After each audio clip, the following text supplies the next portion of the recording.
اللهم صل على سيدنا محمد يا رب صل وسلم دائما ابدا على حبيبي. ہم تو مار کھا کے بھی ہمارے دل سے عقیدت الحمدللہ ختم, اور اپنے وہ ٹیچر ابھی بھی ہمیں یاد ہیں. اور بہت سارے ٹیچر ہیں جن کو تلاش کرنے کی کوشش کر رہا ہوں, لیکن کچھ تو مارکیٹ سے ہی بیچارے, مارکیٹ تو نہیں کہنا چاہیے ٹیچروں کے لیے, ہماری زبان پہ مارکیٹ کہہ لو, دنیا سے چلے گئے. ٹھیک ہے, کچھ زندہ ہیں, بوڑھے بوڑھے ہو گئے, تو کوشش کر رہا ہوں ایک ایک سے ملوں. تو لیکن آپ یہ دیکھو ہمارے ہاں جو ابھی جو کلچر معاشرے میں جس کلچر کو پروموٹ کر رہے ہیں نا, ماں باپ بچے سے پوچھتے ہیں بیٹا ٹیچر نے سختی تو نہیں کی, تو آپ اپنے بچے کو استاذ کے خلاف کیا بنا رہے ہو, باغی بنا رہے ہو. بچے کو تو یہ کہو, یہ سکھاؤ, جیسے میں ہمارے ایک استاذ ہیں, انہوں نے اپنا واقعہ سنایا کہ میرے بیٹے نے گھر میں آ کے والدہ سے شکایت کی کہ مجھے قاری صاحب نے ڈانٹا ہے بہت زور سے, مجھے قاری صاحب نے بہت زور سے ڈانٹا ہے, یہ پتہ نہیں تھپڑ مارا ہے کیا کیا ہے. تو بچے کی والدہ نے کہا ٹھیک ہے ابو آئیں گے تو ان کو بتاؤں گی میں, وہ قاری صاحب کی کلاس لیں گے. تو وہ استاذ ہمیں اپنا واقعہ بتا رہے, میرا جب بیٹا آیا, اور وہ استاذ بھی مدرسے کے بڑے محتمم ہیں, مدرسہ بھی انہی کا, محتمم کا تو ایک روب ہوتا ہے نا کہ میرے بیٹے پہ کون ہاتھ اٹھائے گا بھائی, میرے بیٹے پہ, میرے ہی مدرسے میں قاری صاحب نے ہاتھ کیسے اٹھا لیا. تو کہتے ہیں میں نے اس کو بچے کو بلا کے پوچھا کیا مسئلہ, انہوں نے کہا وہ قاری صاحب نے تھپڑ مارا ہے, پتہ نہیں ڈانٹا ہے.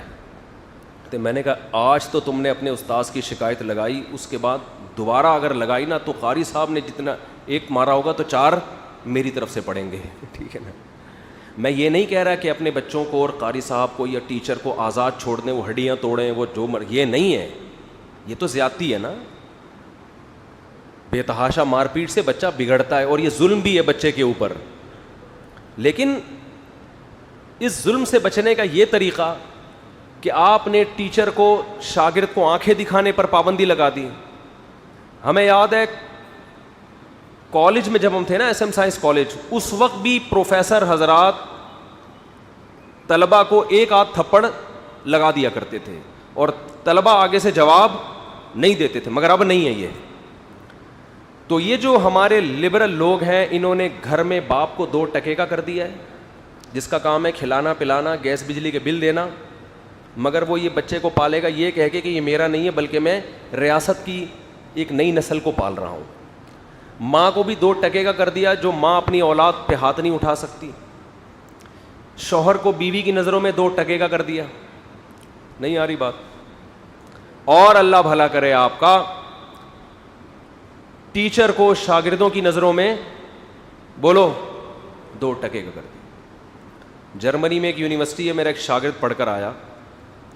اچھا میں پڑھا رہا تھا, ایک شاگرد سو رہا تھا نا, طلبہ میں ہوتا ہے بعض دفعہ سو رہے ہوتے ہیں سبق کے دوران, کچھ ہوتے ہیں ہر جماعت میں اس طرح کے 2-3 سوتو ہوتے ہیں. تو میں نے ذرا اس کو ڈانٹ لگائی کہ بیٹا سبق ہو رہا ہے آپ سو رہے ہو یار. تو ہمارے ایک شاگرد ہے جرمنی سے آیا, انہوں نے کہا کہ جرمنی جب ہم یونیورسٹی میں پروفیسر پڑھاتے ہیں تو کوئی اسٹوڈنٹ اگر سو جائے تو پروفیسر کو اس کو اٹھانے کی اجازت نہیں ہے, آپ کا کام ہے لیکچر دینا, پتلی گلی سے نکل لیں. یعنی ایک ملازم ہو گیا نا یہ, جس کا کام ہے اپنی ایک فارمیلٹی پوری کرنا. جو ایک روحانی رشتہ ہوتا ہے استاد شاگرد کے درمیان, باپ بیٹے کے درمیان, ماں بیٹی کے درمیان, میاں بیوی کے درمیان, بھائی ہم تو کہتے ہیں باپ تو دور کی بات, بڑے بھائی سے بھی پٹنا چاہیے چھوٹے بھائی کو کبھی کبھار. مفتی طارق مسعود صاحب کے بیانات سننے کے لیے youtube.com/مفتی طارق مسعود کو سبسکرائب کریں, اور اگر آپ لائیو ویڈیو کو کبھی بھی مس نہیں کرنا چاہتے ہیں تو سبسکرائب کرنے کے بعد بیل آئیکن پہ کلک کرنا مت بھولیں. جزاک اللہ.